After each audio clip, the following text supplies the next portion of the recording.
Good afternoon. It's Monday, the 5th of August 2019, just after 1 o'clock. Welcome to UK Column News. Your host today, Mike Robinson, myself, Brian Gerrish. Sun is shining. The sun is shining. The question is, are we heading for a general election? Well, we think we are, as we mentioned last week. Lots of other people suggesting that we are now as well. But Matt Hancock says no. Here he is. He said, I don't want one. I don't think we need one. So that pretty much guarantees we're going to have one. Boris only with a majority of one, of course, now. So Matt Hancock was on the Today programme this morning. He said, honestly, I haven't talked to Dominic or the Prime Minister or anybody else in Westminster about this idea. Now, of course, he's talking there about Dominic Grieve, who is, well, many people view him as the leading opponent of Brexit within the Tory party. And he said that there remained to be a number of things that could be done by the House of Commons to prevent a no deal, including bringing down the government. So that would mean a no confidence vote in Boris Johnson, setting up a new government in its place. But as I say, Matt Hancock saying he doesn't want a general election. He doesn't think we need one. He thinks that what they need to deliver is to deliver Brexit and deliver on the top domestic priority, which is the NHS. Now, of course, Boris today has made a statement. Sorry, I apologise. I'm running ahead of myself there. Boris has made a statement on the NHS today. More beds, he says, new cutting-edge equipment, additional wards to be delivered at hospitals across the country. And he has confirmed a £1.8 billion extra cash injection for the NHS. So this was delivered, as I mentioned, while he was visiting Lincolnshire today, and 20 hospitals, £850 million of new funding to upgrade outdated facilities, $1 billion to boost NHS capital spending. Anybody would think he's on the campaign trail. But thinking back to what Dominic Grieve had said, that a number of things that the House of Commons to do to prevent a no-deal Brexit. Well, as I say, people getting on the possibility of a general election. This is the Independent.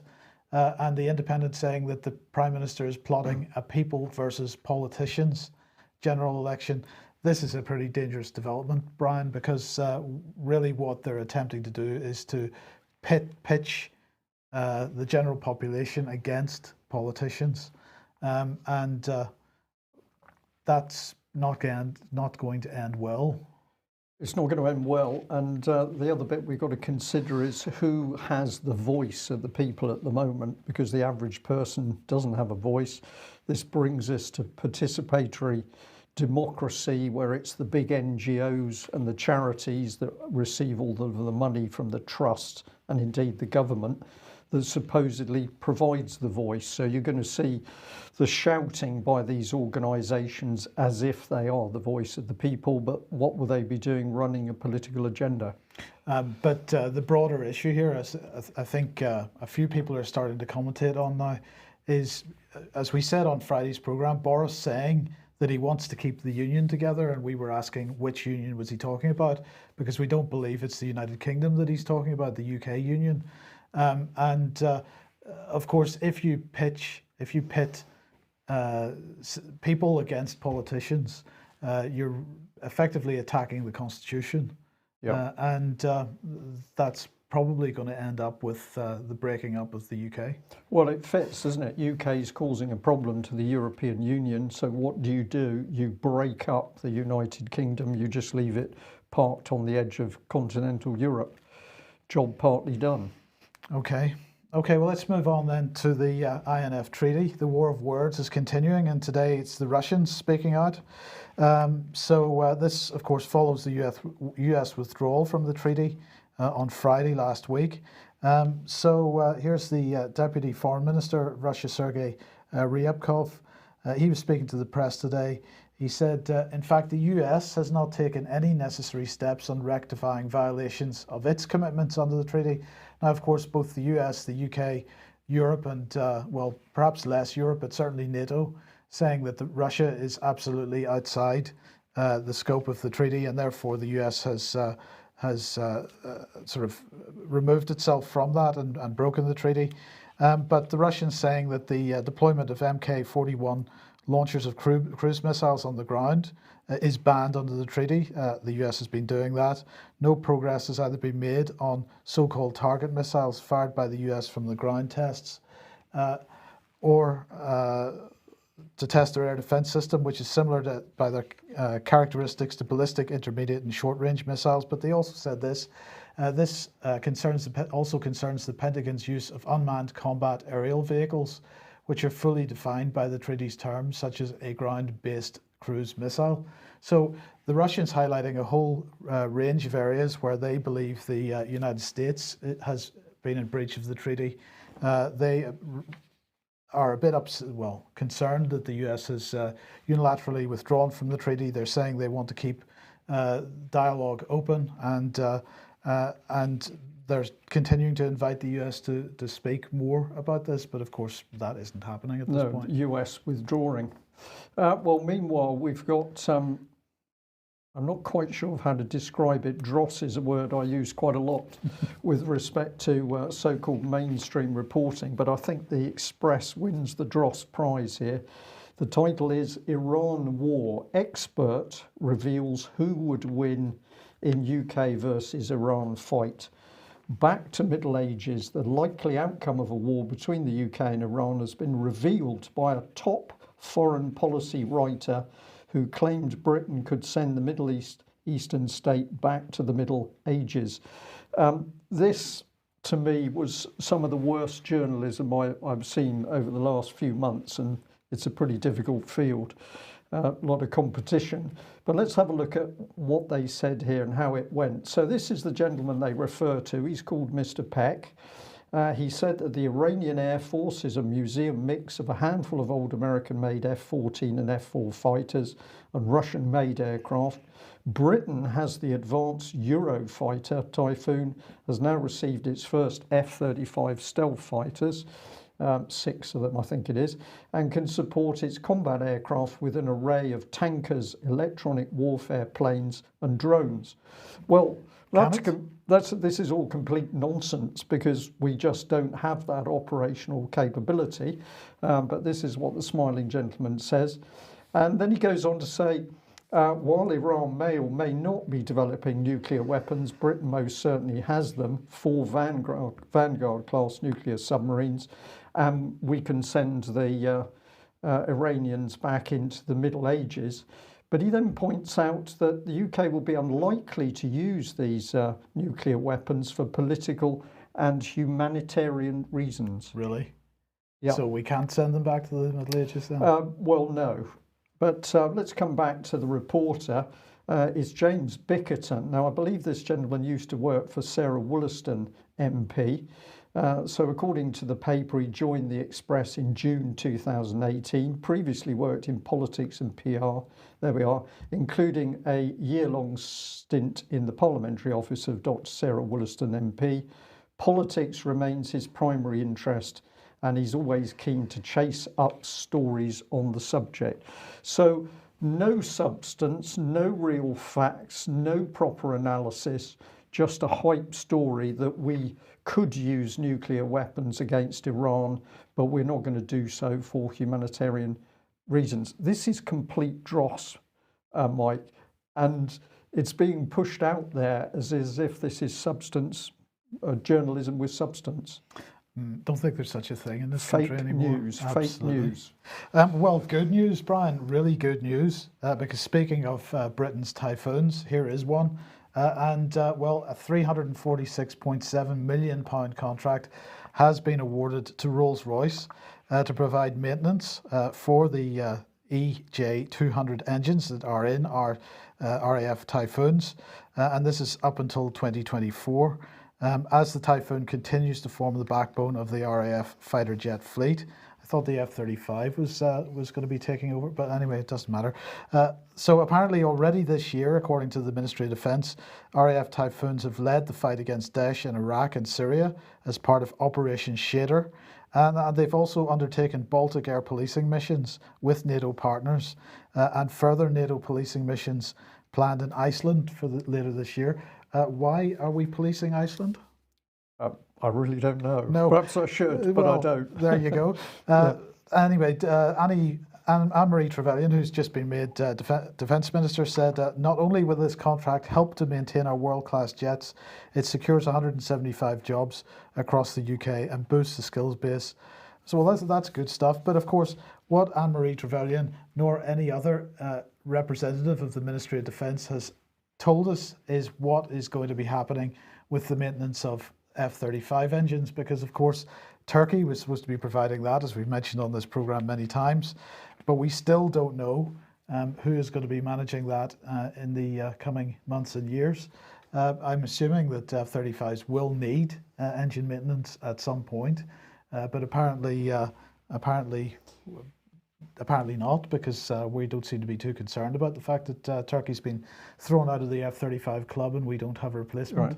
So this is a key story here, Mike. Any proper investigation by the press and the media into this, nobody's digging into this, nobody's pointing out that at the moment we've got an F-35 program with no proper background. What are the press doing? Well, let's have a look at the Telegraph and what they've got to say. So this is an amazing dross story by the Telegraph. What's it about? A Russian super quiet submarine is feared to be operating in British waters. Now, there's nothing about that title in the actual article itself. It's a made-up article, and we'll pull it apart a little bit. A new breed of super quiet Russian submarines are feared to be operating unseen in British territorial waters, according to military sources. Unseen by whom? Well, exactly. The new Russian Kilo-class submarines are feared to be threatening UK security by tracking Britain's fleet in the North Atlantic undetected or by tapping into undersea internet cables. Now, I'm not sure what fleet they're talking about because we don't have a fleet, but it goes on. HMS Queen Elizabeth, the Royal Navy's flagship aircraft carrier without any aircraft, and the nation's nuclear deterrent submarines could be vulnerable to the Russian boat's stealth technology, extended combat range, and ability to strike targets above and below the water as well as on land. So let's have a look at this. What is the Telegraph not talking about? Well, the fact that the real problem is not the equipment the Russians have got, but the fact that all of our equipment, all of our anti-submarine warfare capability is gone. So we scrapped the anti-submarine warfare carriers, they disappeared. We got rid of all the maritime patrol aircraft to find those Russian submarines, particularly conventional ones like the Kilo. We got rid of the ASW frigate fleet. We got rid of our nuclear submarine fleet. We got rid of all of our diesel electric submarines, our equivalent to the Kilo. They all disappeared. We wrecked development and procurement, and we got rid of all our skilled and experienced people. But the Telegraph doesn't talk about this. It just pumps out the hype story on the Russians. The UK nuclear submarine fleet decimated. Well, of course, there's 13 of them parked not too far away from this studio at the moment. Well, all of those quite elderly boats, that's correct, but we haven't brought in a proper replacement for them, and at the moment we do not have enough boats to do the job. But also we've wrecked recruitment, so we can't even bring the people into the Royal Navy. So let's have a look at the Telegraph's claims. A new breed of super quiet submarines. Well, the fact is the Kiso class is diesel electric. It's basically a very old design. It's certainly not new because it's Cold War, end of Cold War era, and it's always been very quiet. So this is pure hype by the Telegraph. Highly maneuverable. Well, it's a conventional submarine. They're usually smaller. They're usually more highly maneuverable. So there's nothing here. HMS Queen Elizabeth and UK nuclear deterrent submarines could be vulnerable. Well, basically, they've always been vulnerable to these types of submarines. So absolutely nothing new in this story at all. Thought to have tested how easily it could be detected. So we're to believe that the Russians deliberately sent this latest submarine into waters in order to be detected. This is complete nonsense. If it's super quiet, they're going to want to protect that advantage, not flaunt it to allow the capability to be disclosed. The Russian submarines are thought to be able to work with deep water survey ships and tap into undersea cables and eavesdrop on telecommunication system. Well, there's nothing new there because NATO submarines play the same game. So what have we got again? We've got pure fake news. And you know it's fake news because he even has to bring in the hunt for Red October to wind up the fear of the public. It's complete dross. And if people want to do a little more research, you can go back and find that we got rid of our last diesel electric submarines at the end of the Cold War. Type 2400s, the ones that were built, were sent to Canada. A lot of people in the Royal Navy at the time said this is a big mistake. We got rid of them, the Russians carried on developing them, and now the paper is crowing that this is some new super weapon. This is complete nonsense. And I'll just add on the end of it that the Guardian reporting that Harland and Wolff shipyard expected to go into administration. Another small piece of UK shipbuilding capability is going to be lost. That's 130 jobs, I think you said. But as you've just reported, I've forgotten the lady's name, Anne-Marie Trevelyan, boasting that 175 jobs are going to be created somewhere. Well, if 175 are being created, we're losing 130 here. Well, I mean, Harland and Wolff has been in decline for many, many years because, of course, none of the contracts for what few British warships went to that shipyard, or really to too many British shipyards. It's ended up maintaining oil rigs and more recently getting involved in helping to build offshore wind turbines. And they've been sitting waiting to see whether the UK government was going to throw any contracts in their direction for next generation frigates and so on, which they haven't had. And there's been talk for a year or so, a year or two now, that these two cranes that have been there for a very long time now, as a key part of the Belfast skyline, Belfast traditionally an industrial city, are to be removed. And what's going to replace the Harland and Wolff shipyard? Housing. Well, more likely, executive flats or something like this. Just complete nonsense. So yes, this is a sad day if those 130 jobs are finally lost. Okay. Right, let's move on to the media, and this is the News Media Association, which as they say, is the voice of national, regional and local news brands. And so what have they been complaining about? Well, they've been complaining about the transparency of the technology giants like Google and Facebook. So they're saying that these companies should reveal the monetary value extracted from the news industry. This is through advertising and also reuse of so-called content creators' content. So the tech platform should be required to reveal the monetary value they extract from UK news content annually, and to inform a greater understanding of the digital advertising value chain, apparently. And this follows on from the Competition and Markets Authority, who announced in early July that they intend to look at the role of Google, Facebook and the other tech companies and intermediaries in the complex and opaque ad tech market. So what have they been saying? A US study found that Google received an estimated $4.7 billion from US news publishers' content in 2018. Where do they extract value from publisher content? Directly or indirectly, they should negotiate fairly with publishers to determine how much the value should be shared in order to ensure an appropriate level of compensation to publishers for the use of their content. This is all quite ironic, really, because if mainstream media is shouting about this, well, alternative media and alternative commentators shouting about it as well. So here is FairTube, which is a campaign that was launched a few months ago now to get more fairness and transparency for all YouTube creators. And this is, they've established a YouTubers union. This is being run out of Germany. And they're also encouraging people that are in Germany to join the IG Metall union.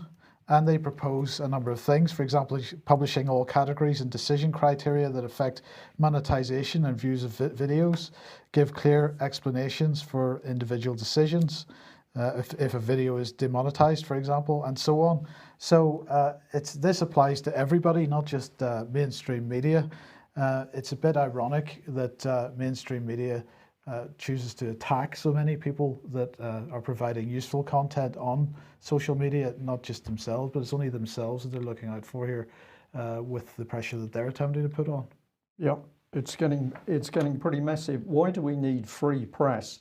This article I found immensely disturbing. It's The Guardian. UK Council refused to host Palestinian event over anti-Semitism fears. And this relates to Tower Hamlets. And as the subheadline says here, Tower Hamlets officials did not divulge the real reason for turning down the big ride for Palestine. So the article says that officials at London Council refused to host a charity event in aid of Palestinian children. They did not tell the organisers the decision was based on fears their criticism of Israel could breach anti-Semitic guidelines. This only came to light because the charity itself tackled Tower Hamlets with freedom of information, and so they were able to see some of the internal dialogue, but this was not said externally. So the council told the Big Ride for Palestine, which has raised nearly 150,000 for sports equipment for children in Gaza since 2015, that their event's political connotations meant that the closing rally of this year's bike ride could not go ahead in the borough without problems. Officials told organiser there was a risk speakers might express views which contradicted the council's policy on community cohesion and equality. Well, that was untrue, because behind the scenes, council staff raised fears of a real risk that the event and its organisers could be seen as having breached the International Holocaust Remembrance Alliance working definition of anti-Semitism because of references on the website to apartheid and ethnic cleansing. So IHRA, of course, was the system adopted by the Labour Party that we talked about last week, and Tower Hamlets Labour controlled council, they adopted it, and now we can see that this so-called anti-Semitic legislation being used, we could say covertly or even by deceit, in order to close down an event. And the council effectively lies backing that legislation to stop a charity, a fundraising event going ahead. Now, what I found interesting was there was a quote from the head of sports, leisure, culture at Tower Hamlets Council in that article. It said, in a separate email, the council's head of sports, leisure and culture said she felt the event should be refused because the council has recently adopted the IHRA definition of anti-Semitism, and there are concerns about the content of the organiser's website with regard to this. Now, I went on to Tower Hamlets Council thinking I was going to find a picture of that individual, but I could not find one. In fact, a very confusing website as who was doing what job. So if anybody can help out with who that person was, and I find it interesting that The Guardian didn't name that person, and I guess that's because The Guardian was too frightened of having a finger pointed at it saying anti-Semitic maybe. We'll see.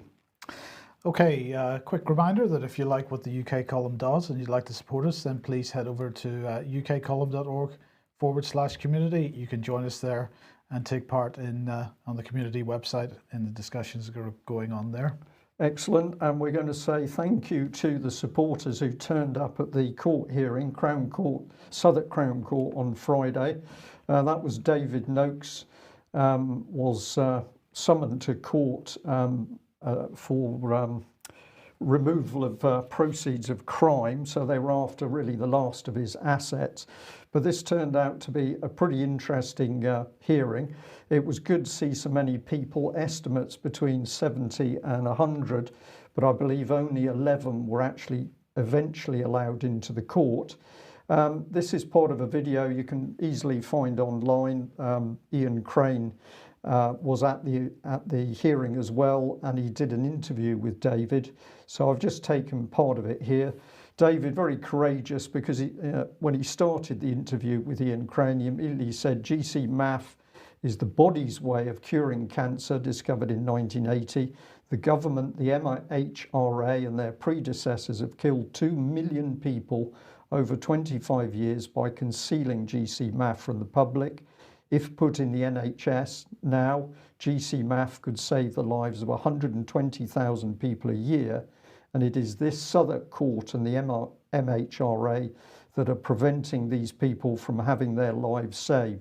So David wasn't missing a chance here to actually reinforce the fact that the government refusing, the British government refusing to deal with the real issue of the effectiveness of GC-MAF.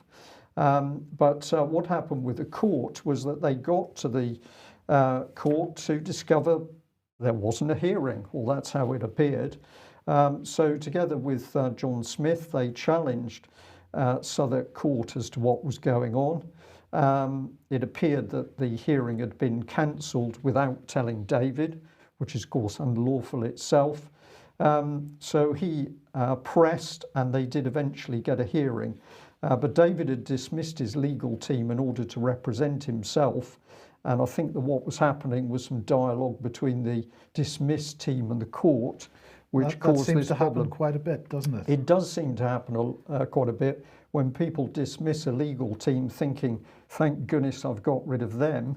They're in the background still talking to the courts as if nothing had happened. So this is part of what came out in the interview. They knew that the CPS and MHRA would not be here. David dismissed his legal team some 2 to 3 weeks ago. That was done to procedure. The courts were notified. David presented a challenge document to court. What they've done is that despite being dismissed, the legal team have been speaking to the court, and they decided to throw out the case today. They've been challenged, and they need to establish authority. We've established a power of attorney via the common law court. Now, they eventually did force a hearing, and that's resulted in there's going to be another hearing this coming week, and we'll put out more detail on that when we've got it. But fascinating to see. The minimum we can say is that now that the court system is being challenged over David's case, it's all got a little bit squidgy. So the confidence seems to have gone. But probably the position of Lynn Thayer is the most dangerous at the moment, because she's still facing extradition to France. Now, a bit of controversy over the weekend for the delightful Priti Patel, who of course is the new Home Secretary, because she said, quite frankly, with more police officers out there and greater police presence, I want criminals to literally feel terror at the thought of committing offences. And quite a number of people criticised her somewhat for this language, bearing in mind that, of course, everything that is coming out of the Tory government over the last number of years has been about the alleged rise of right-wing extremism and terrorism and all this kind of stuff. The question is, who are the terrorists? And really, perhaps we're getting the first clue openly from the British government as to what their thinking is on this subject. I've read this little bit a couple of times, Mike, and the first thing I pull out of it is I want to literally feel terror at the thought, criminals to literally feel terror at the thought of committing offences. So we've got this thought police aspect coming in already, but we create a country where there's terror, and she's proud of this. Very dangerous individual. Absolutely, absolutely. Now, okay, this week is the final week of UK Column News before the summer break, so the UK Column will not be producing any news between the 12th and the 27th of August. We will be back on Wednesday the 28th, and Friday this week will be the last before the summer holiday. And a reminder, of course, that alternativeview.co.uk is where you need to go if you want to get tickets for AV 10.1, and that's taking place on Sunday the 27th of October. You will be speaking at that. Indeed. And it's getting easier and easier to put that talk together, Mike, Well, because indeed. as Ian Grain correctly pointed out, we've got a culture of deceit, a pantomime, and that pantomime's becoming ever more apparent around us. Now, I'm sure many people have seen more shocking videos coming out from France over the weekend, but nonetheless, here we have the Metro and Rob Waugh, and the headline is, has the BBC been ordered to stop reporting on Yellow Vest protests? And he says, is there a sinister conspiracy at work to silence reporting of Yellow Vest protests, with the BBC and others gagged by a government D-notice since last year? No, of course there isn't, but that hasn't stopped a bonkers conspiracy theory circulating and being forwarded by people who should know better. Telegraph columnist Alison Pearson tweeted an image first circulated on 4chan, claiming that the BBC had been silenced via a government notice and told not to report inflammatory content about the Yellow Vests. It is self-evidently rubbish. A quick glance at the BBC site reveals dozens of stories about Yellow Vests, including reports of police officers pulling guns on protesters. Pearson deleted the tweet and apologised for being gullible. He goes on to talk about what is a D-notice, but there were two little comments in this article that really grabbed my attention, Brian. First of all, conspiracy theorists and low-rent news outlets love to claim that mainstream news outlets have been silenced via D-notices on various issues, fueling the idea of fake news. Now, even if that were true, Brian, it is a fair criticism, is it not, that when so-called low-rent news outlets are reporting on issues which the mainstream are not, you have to ask the question, why are they not? Well, that's always the problem. That's always the question. And you can also say it's a very big part of the reason that so many people are now producing media themselves, because the information is not being reported by papers. Absolutely. And he ends this article with probably the best comment I've seen from any mainstream journalist. Again, the Salisbury Novichok attacks saw right-wing blogs and chemical weapons truthers claiming a D-notice was in force. So this guy, by the way, on his this guy Rob Waugh on his Twitter feed, is proud to highlight that one of his readers labelled him as the cockwomble of all journalists, and really he is, because when he starts talking about some pretty serious academics in this country as chemical weapons truthers, he is not living in the real world. Well, he's not credible. No. He's not credible. And what can people do to speak to Rob Waugh? Get on his Twitter page and start challenging him. Absolutely. Is the answer. Absolutely. Now, of course, the big news from the United States has been these two so-called mass shootings. But I'm fascinated by, and Patrick Henningsen will be back on the news with us on Wednesday, Brian. But and he no doubt will have much more on this. But I'm just fascinated by this from CBS News. White terrorism may be on the rise, and we're starting to see more and more of this rhetoric. Rob Waugh expressing a little bit of this, when he's using the language that he is, the suggestion that conspiracy theory is a right-wing extremist thing, which leads to right-wing terrorism, and therefore anybody that's speaking or talking about anything which is outside the mainstream news narrative is considered dangerous. This seems to be more and more, or a pretty dark aspect of this type of event. We've got the other thing I would say about this, The Independent here, it took New Zealand just 6 days to ban semi-automatic weapons. America, are you listening?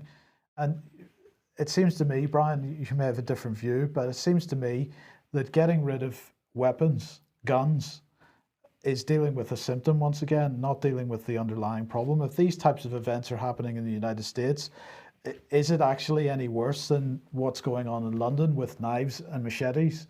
Or throwing children off buildings. Absolutely. Yeah. We have a fundamental problem with our societies at the moment, which is being expressed through things like guns and knives and machetes.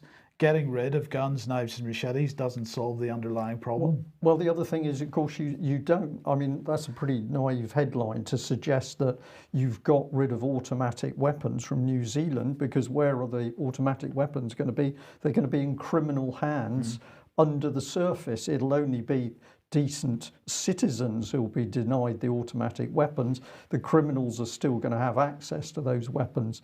And of course, exactly the same applies in America, which is why you see that the crime is down in the gun states. Yeah, so it goes on.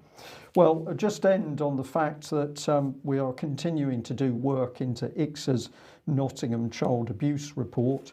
And on Friday, we did speak to the inquiry to ask them why the only mention of the death of children in Nottingham Care was in the section on absconding in the report. This produced a rather blustery response from the media team, so we followed it up with an email asking some rather more pertinent points about why that death was in absconding and not in a section on death of children in care. And we've also asked how many children have died in Nottingham care, children's care facilities during the period that ICSA's been looking at. And we've also asked some other details. Now, they've said to us that they can't respond until the solicitor gets back on Wednesday. So we're going to wait for that. But it is a glaring omission in Alexa Jay's report that the death of children has simply been swept under the carpet, even though child abuse survivors were coming forward saying that children had died in facilities.